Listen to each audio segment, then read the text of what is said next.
Hey everybody, my name is Darian Dozier and welcome to Melanated and Meducated.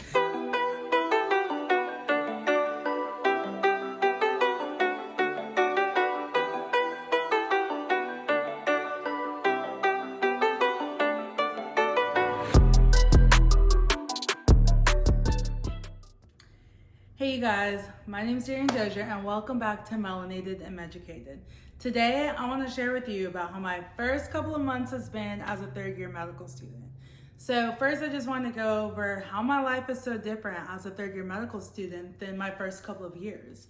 Whenever I talk to the second years now, I just feel so sorry for them because I'm like, y'all in hell. Me over here, I'm good, I'm great. I'm living my best life. Third year is doing everything I needed to do. But seriously, third year is so much fun, especially for someone like me who really values actually being able to get to work and talk to patients and like all the fun stuff. That sitting in lecture, listening to people talk, reading PowerPoints, like I still gotta do that a little bit, but it's not as prevalent and it's not like my main focus. Am I working full time for free? I mean, I'm in the negative because I'm paying for it. Yes, but it is still just like that much more fun to be able to talk to patients and figure out what's wrong with them and get to look through their charts and chart and things of that nature. So those are kind of the big things as to how my day is different than when I was a first and second year student. So my day consists of me getting up. I try to get up pretty early, sometimes around 5:30, just kind of depending on what time I went to sleep the night before. And that gives me plenty of time to get my assignments done in the morning. So even though I am working, our professors do still give us things to do throughout the entire course, just to help us better prepare for our exams at the end of the block.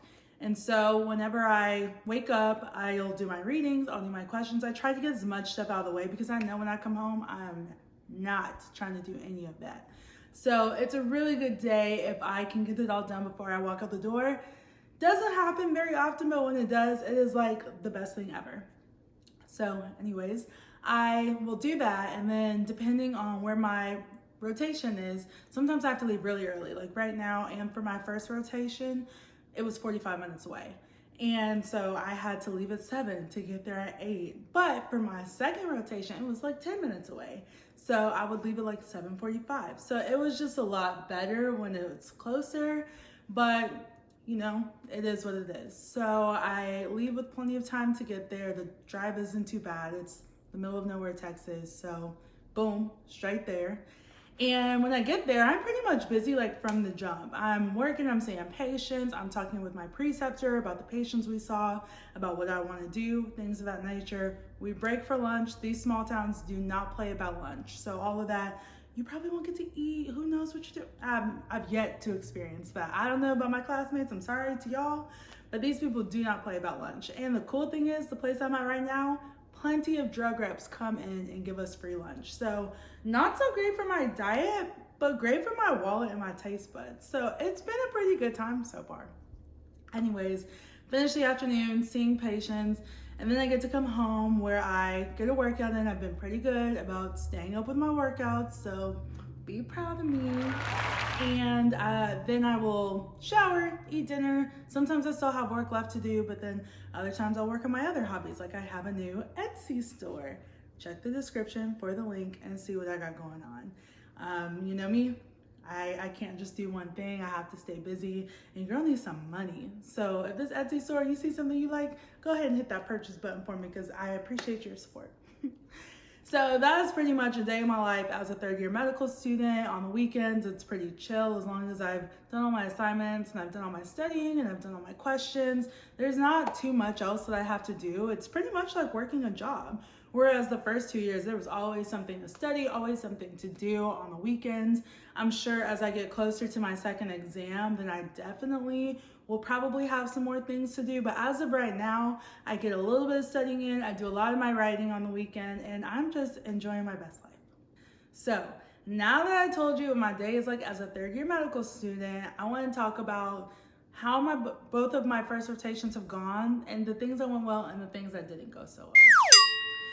So my very first rotation was pediatrics, and I worked in a little clinic out in Livingston, Texas. It was an interesting experience, to say the least. I mean, it was my very first one, so I had no idea what to expect. And I didn't know what I would get to do. My preceptor didn't know what to expect of me or what I would be able to do. So I can say the best thing I did in that rotation was just act confident. And anytime they were like, do you want to do this? I was like, sure, yes, I'd absolutely love to do that. If I was unsure about something, of course I would ask, but I just showed so much interest and curiosity in all aspects of the practice that they trusted me more to do different things. And before the end of the rotation, I was able to see sick patients on my own, get a full history, do a full physical, come back and tell my attending what I thought was wrong with them, and then we would go in together.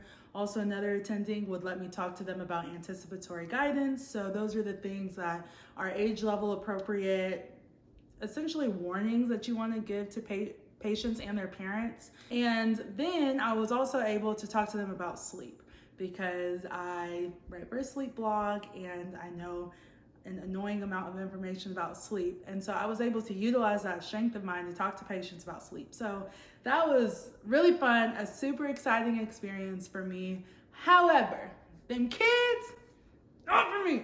I mean, some of them were funny. Some of the kids, you know, they were really cute, but a lot of them were not.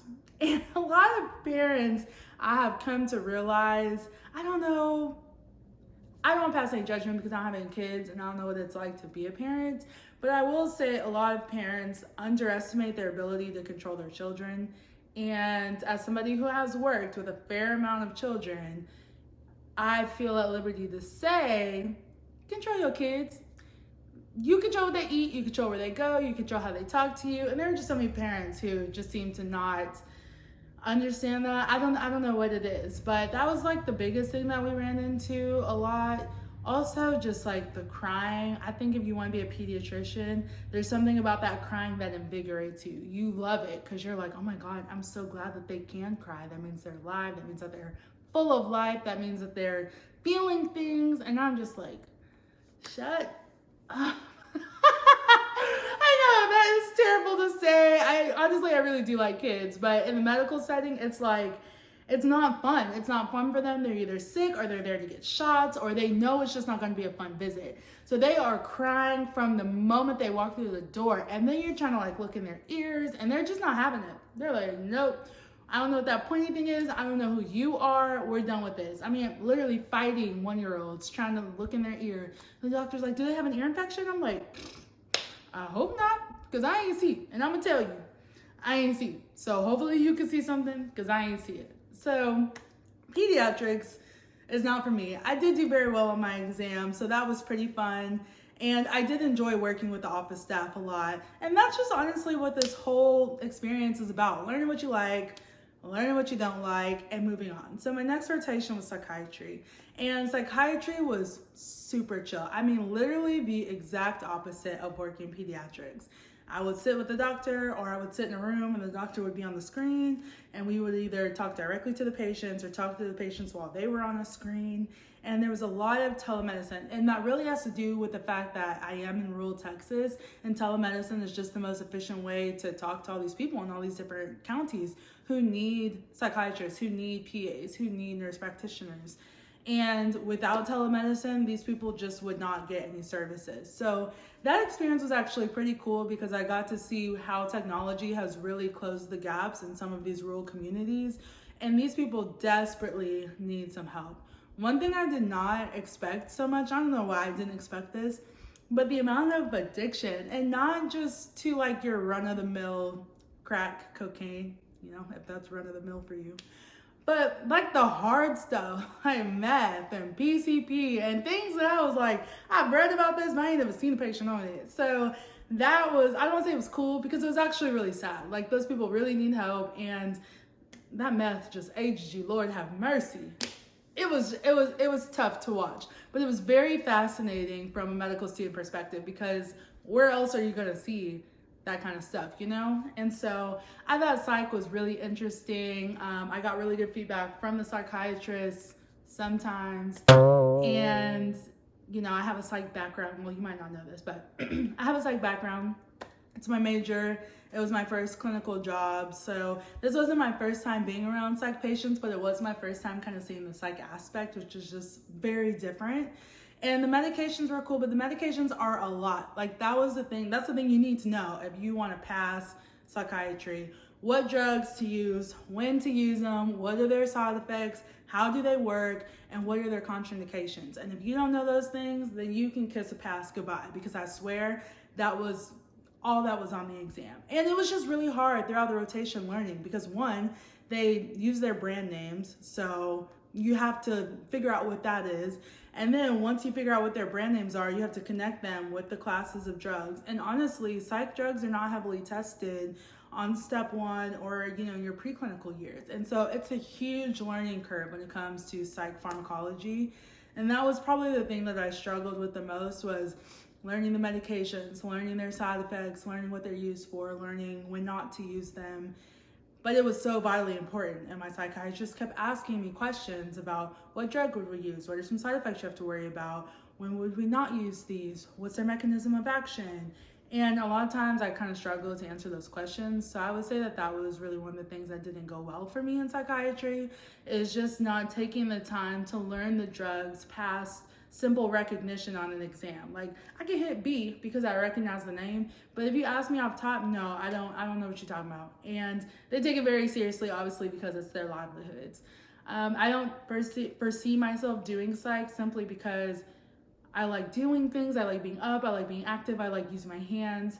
However, psych was very interesting in the mental health aspects and the way that these doctors really help these patients with their medications. Some would come in and be like, my life has changed since you put me on Zoloft. And it's just amazing to see how people can transform with the medication. And then once you're able to stabilize them, you give them these tools and resources and coping skills, and you put them in therapy, and you give them a job, and you help them with social services, and you provide help to all these other aspects of their lives. And it is truly life-changing and transforming. So psych was a big opener, and I was really grateful for that opportunity. Right now, I'm currently doing family medicine in a very, very rural practice, and I really enjoy it. I like the physician, I like the patients. They're all old. Sorry everyone who's patients that you're seeing this and I'm calling you old. They're very well seasoned. I had a 98-year-old woman the other day, full of life, walking, driving, doing everything. And it's been really fun working with this patient population so far. I've only been there for a week at the time that I'm recording this, and I've seen several things. I've seen diabetes, I've seen a well woman exam, I've seen high cholesterol, I've seen cat scratch disease and several different types of fungi and obesity and heart failure and COPD, just a multitude of things. And I'm not saying I'm not interested in family medicine, because I'm not at the point in my third year to start ruling things out, but it has been really interesting getting to see all of these different conditions and getting to learn how to manage them and seeing how they all work together. And it also has been really fun because he's been seeing some of these patients for like 30 years. And so he knows them, they know him, and it's just this really, really great relationship between them. And I felt like when I was working pediatrics, I lost that love for continuity of care because I just didn't really enjoy working with the patients all that much, if I'm being frank. However, seeing it as an adult, in an adult population, it's just been really cool. And your visits can go faster when you know them. And then in such a small town, you know the patients very personally, you know the things happening with their families. It has just been a really cool experience to watch and learn. And even though my school is overwhelmingly rural and I am missing some of that metropolitan medicine that I probably, really need that experience, if your school does not offer anything rural, you need to try and find a way to get out to rural, because there are just things you will see in rural populations that you will not see anywhere else. So, that has been my experience so far in rotations. I just want to give a little short video about what my life is like right now, and I'll just continue updating each month about the new rotations that I finished. My next one is OB-GYN, so I'm kind of excited about that one. I was interested in OB-GYN for a little bit, but then we did the pelvic exam, and I was not a fan of that. I'm being honest, but I'm keeping an open mind going into all of my rotations. I have not ruled anything in or ruled anything out definitely, I have my options. I have things I'm interested in. I have things I think I'm interested in. And I have this whole year to figure that out. So if you have any questions about what it's like to be a third year medical student, please hit me up. You can email me. You can hit me up on my blog. Keep reading my blog. I keep that much more consistently updated about what's happening in my life. I include tips for how to do well on certain exams or get good ratings. And it's just easier to keep up with me that way, a little bit more current. These will kind of be like monthly vlogs that I do that are just like a recap of my month. So if you're looking for actual skills and tips, definitely head to my blog. I also have dropped some new apparel. As you can see, I've got some of my merch on right now. And I have some new merch that I dropped for HBCU week last month. So definitely make sure to check that out. And I also will be continuing to update my Etsy store. So I know it's overwhelming. I know I'm doing a lot. I know it's impossible to support me in all these ways. However, you watch this video. I appreciate you for that. And if you can come shout out to me on my blog, I would really, really appreciate it. Thank you guys for joining, and I hope you enjoyed this episode of Melanated and Meducated.